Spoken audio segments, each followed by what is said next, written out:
Salut à tous, et maintenant on va voir pourquoi ce guidon reste bloqué dans cette position là. Pourquoi le système, après avoir été un petit peu forcé par la pression d'une sangle lors du transport de la machine, ne permet pas le dépliage du guidon. Donc, tout simplement, déjà on va regarder où il y a des vis sur la machine. Là on sait qu'il en manque une, parce qu'il y a l'emplacement, il y en a une ici, il y en a une ici, et il y en a une derrière la roue à l'avant. Je vais démonter les deux côtés pour contrôler les deux côtés, puis aussi vérifier l'état du système de relevage qui a un petit peu de mal. Donc voilà, on va faire une petite révision de ce système là plus le relevage, comme ça fonctionnera mieux. Que la tondeuse soit au minimum ou au maximum, je n'ai pas accès à la vis qu'il y a derrière la roue, donc je vais devoir démonter les roues avant pour pouvoir démonter ces caches là.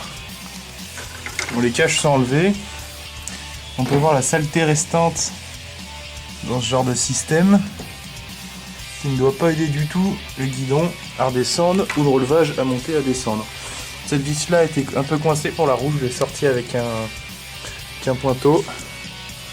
Voilà de la saleté. Là on voit un ressort. Et justement je voulais bien comparer les deux côtés. Bon là on peut voir, espèce de petit truc en haut là, la manette. Elle est embutée avec ça. Il y a le ressort qui tire là-dessus pour tendre ça. Ça fait bouger ça ici au niveau du haut du guidon. Ok. De l'autre côté. Ça c'est pas embuté avec le guidon. Ça c'est pas embuté avec le truc en dessous. Donc déjà il y a quelque chose de tordu. Et il y a quelque chose qui est plus synchronisé. Donc quel côté merde? On va voir ça. Déjà je mets de côté les caches pour pas les abîmer. Je vais aspirer la saleté avec l'aspiro. Je vais voir comment ça fonctionne. C'était un truc tout bête qui merdait au niveau du guidon. Je vais vous montrer là.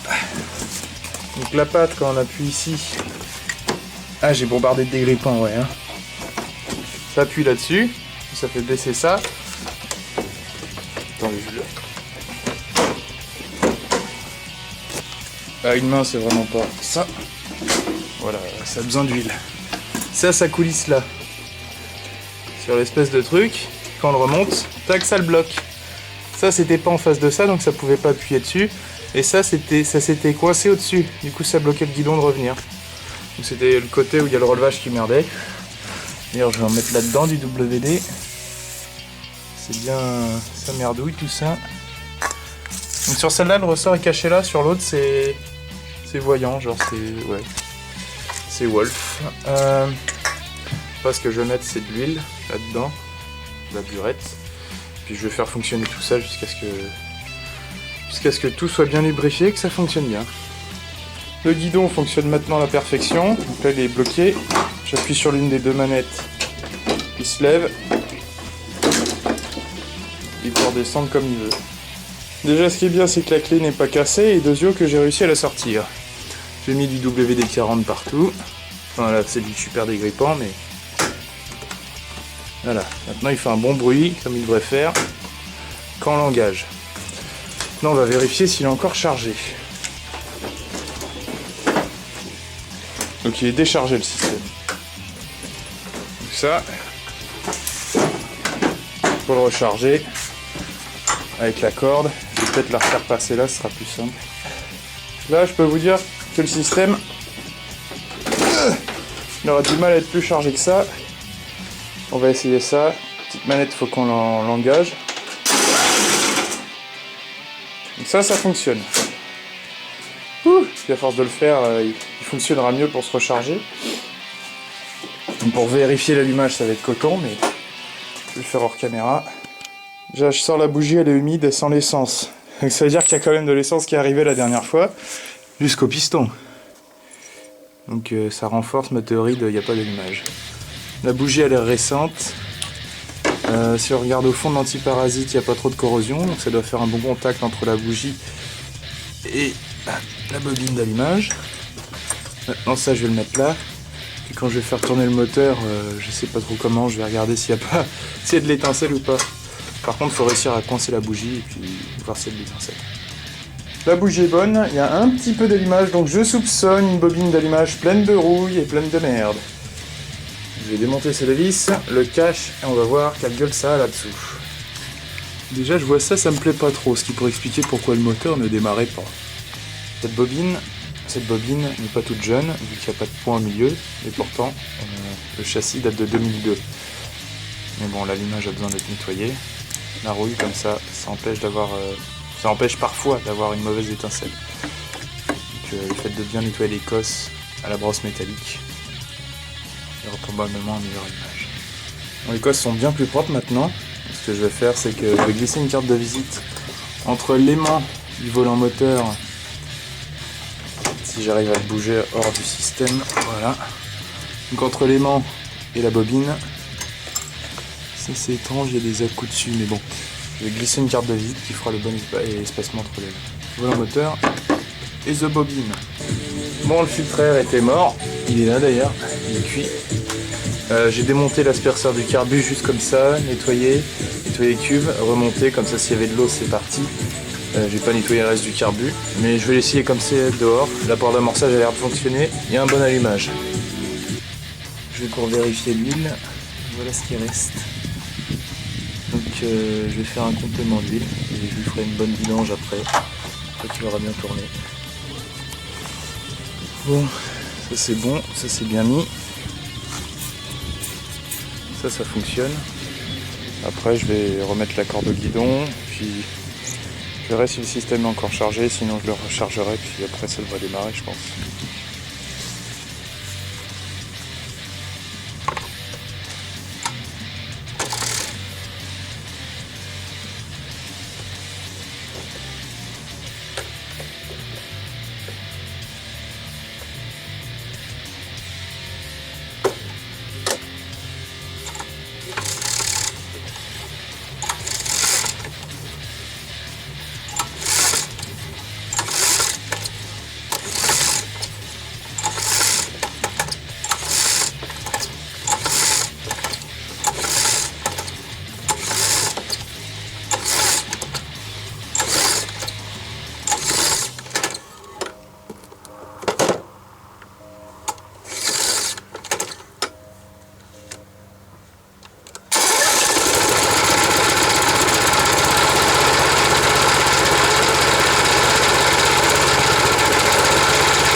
On voit que ça fait du bruit, hein. C'est pas au niveau du moteur. Enfin, j'allais chercher une pince pour le câble et puis pour laisser tourner le moteur aussi.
On a un problème au niveau des roulements de la traction, j'ai bien l'impression. Ça doit se déclipser. Est-ce que c'est indépendant de ça? On a 2 vis derrière et puis ça s'en va. Bon, cette machine elle a un petit problème au niveau de l'adaptateur de lame. C'est-à-dire qu'en fait on a l'adaptateur et on a la poulie qui vient se fixer dessus avec une espèce de pale pour aérer le moteur apparemment, pour le faire mieux refroidir. Et cette poulie en fait elle tient avec 2 vis sur les côtés, sauf qu'elle était désaxée, enfin elle était enlevée de son truc, du coup elle frottait contre le bas moteur, ce qui a quasi usé le bas moteur au niveau du joint spi, à peu près au même niveau, hein, donc ça fait pas mal. Là je l'ai remonté bien sur l'ensemble, quoi. J'ai redémarré, pendant 2 secondes ça n'a pas fait de bruit, j'ai engagé la traction, ça fonctionnait. Et là ça refait du bruit, donc je vais devoir changer ce truc là. Mais le bas moteur est vraiment pas loin de lâcher, j'ai l'impression. Enfin, il y a encore de la marge, mais c'est plus par rapport à la poulie. Là, il faudrait que soit je change les vis qui rentrent dans le truc, ou changer carrément l'adaptateur avec la poulie, je verrai ça.